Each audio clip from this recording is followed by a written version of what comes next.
চেম্বারে প্রতি 3 জন মহিলার মধ্যে 2 জন মহিলা চেয়ারে বসার আগে বলতে শুরু করেন, ডাক্তারবাবু আমার সিস্ট হয়েছে। কেন এসেছেন, কি সমস্যা হয়েছে, আরও নানা প্রশ্নের উত্তর একটাই, আমার সিস্ট হয়েছে, আমার কি অপারেশন করতে হবে? তাই আজ জেনে নেওয়া যাক ওভারিয়ান সিস্ট কি, কেন হয়, ওভারিয়ান সিস্ট হলে কখন অপারেশন করতে হয়, ওভারিয়ান সিস্ট মানেই কি ওভারিয়ান ক্যান্সার।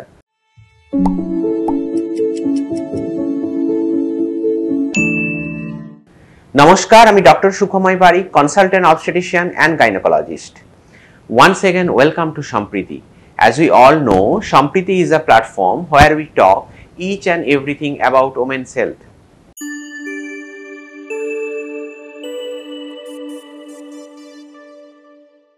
ওভারিয়ান সিস্ট মানে হলো অনেকটা বেলুনের মধ্যে ফ্লুইড, যেটা ওভারির মধ্যে বা বাইরের দিকে থাকে। এই ফ্লুইড জল, রক্ত বা মিউসিন জাতীয় পদার্থ হতে পারে। ওভারিয়ান সিস্ট মূলত দু রকম, ফিজিওলজিক্যাল সিস্ট বা ফাংশনাল সিস্ট মানে যেটা নর্মাল, যার কোনো রকম ট্রিটমেন্ট লাগে না, এবং প্যাথোলজিক্যাল সিস্ট মানে যেটা নর্মাল নয়, তার ট্রিটমেন্ট লাগে। ফিজিওলজিক্যাল সিস্ট আবার দু রকম, ফলিকুলার সিস্ট এবং কর্পাস লিউটিয়াল সিস্ট।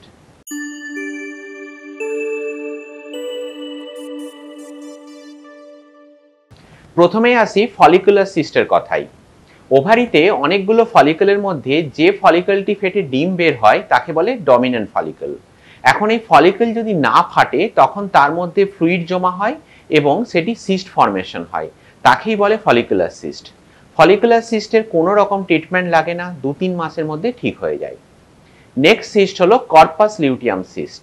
ফলিকল থেকে ডিম বের হওয়ার পর ফলিকলটি চুপসে যায়, তখন তাকে কর্পাস লিউটিয়াম বলে। এখন এই কর্পাস লিউটিয়ামের মুখ যদি বন্ধ হয়ে যায় তখন ভেতরে ব্লাড জমা হয় এবং সিস্ট ফর্মেশন হয়, তাকে বলে কর্পাস লিউটিয়াম সিস্ট। ফলিকুলার সিস্টের মতো কর্পাস লিউটিয়াম সিস্টেরও কোনো রকম ট্রিটমেন্টের প্রয়োজন হয় না, 2 থেকে 3 মাসের মধ্যে এটি ঠিক হয়ে যায়।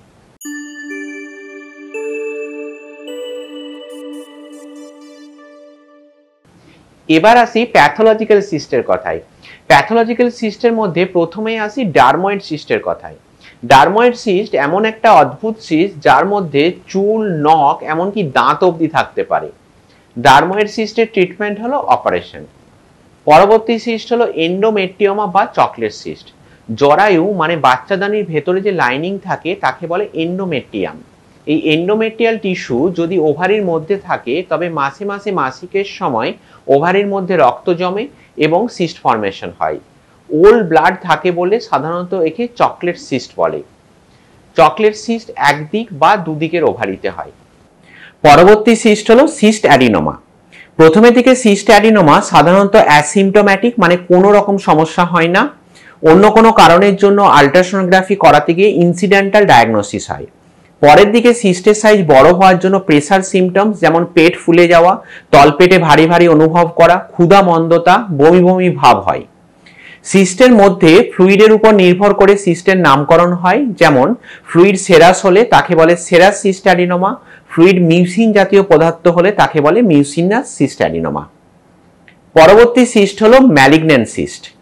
ক্যান্সার সিস্ট যে কোনো বয়সে হতে পারে, তবে সাধারণত পেরিমেনোপোজাল মানে যখন পিরিয়ড বন্ধ হওয়ার আশেপাশে বা পোস্ট মেনোপোজাল মানে পিরিয়ড বন্ধ হওয়ার পরে হয়।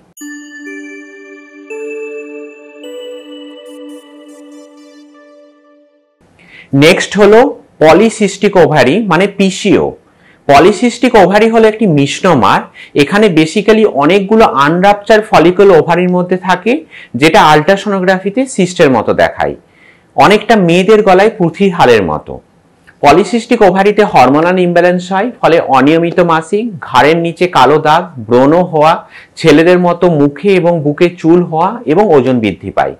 পলিসিস্টিক ওভারির ট্রিটমেন্ট হলো মূলত লাইফস্টাইল মডিফিকেশন এবং দরকার হলে কিছু মাসের জন্য ওষুধ।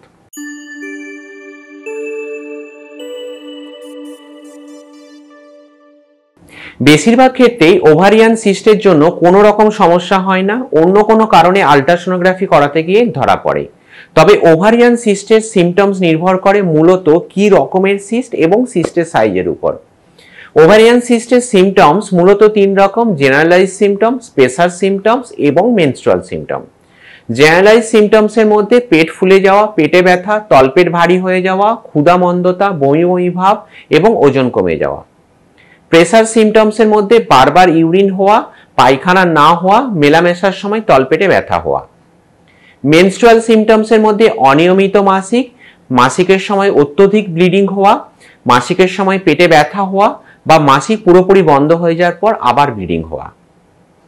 তবে যদি সিস্ট পেঁচে যায় বা ফেটে যায় তখন তাকে মেডিকেল ইমার্জেন্সি বলে। সেক্ষেত্রে অসহ্য পেটে ব্যথা এবং বমি হয় এবং সেক্ষেত্রে তাড়াতাড়ি হাসপাতালে ভর্তি করে অপারেশন করতে হয়।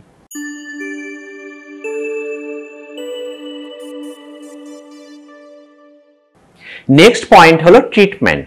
আগেই বলেছি ফাংশনাল সিস্ট যেমন ফলিকুলার সিস্ট, কর্পাস লিউটিয়াল সিস্টের কোনো রকম ট্রিটমেন্ট প্রয়োজন হয় না, 2 থেকে 3 মাসের মধ্যেই ঠিক হয়ে যায়। এন্ডোমেট্রিওমা বা চকলেট সিস্টের ট্রিটমেন্ট হলো মূলত মেডিকেল, বিভিন্ন রকম হরমোনাল ইনজেকশন বা ট্যাবলেট, তবে কিছু কিছু ক্ষেত্রে অপারেশনের প্রয়োজন হয়। ডার্ময়েড সিস্টের ট্রিটমেন্ট হলো মূলত সার্জিক্যাল। আজকালকার দিনে প্রায় সমস্ত ওভারিয়ান সিস্টের অপারেশনই মাইক্রো সার্জারি করে সম্ভব। সিস্ট অ্যাডিনোমার ক্ষেত্রে প্রথমে কিছু টিউমার মার্কার যেমন CA-125 CEA করে দেখা হয় ক্যান্সারের সম্ভাবনা আছে কিনা। ক্যান্সারের সম্ভাবনা না থাকলে এবং আল্ট্রাসোনোগ্রাফিতে সিস্টের সাইজ 4 থেকে 5 সেন্টিমিটারের কম হলে 3 মাসের জন্য ওরাল কন্ট্রাসেপটিভ পিল দিয়ে অবজারভেশন করা হয়। 3 মাস পরে সিস্টের সাইজ না কমলে বা সিস্টের সাইজ বাড়লে অপারেশন করা হয়। যেসব ক্ষেত্রে সিস্ট অ্যাডিনোমাতে সিস্টের সাইজ 5 থেকে 6 সেন্টিমিটারের বেশি, সেখানে প্রথমেই অপারেশন করা হয়।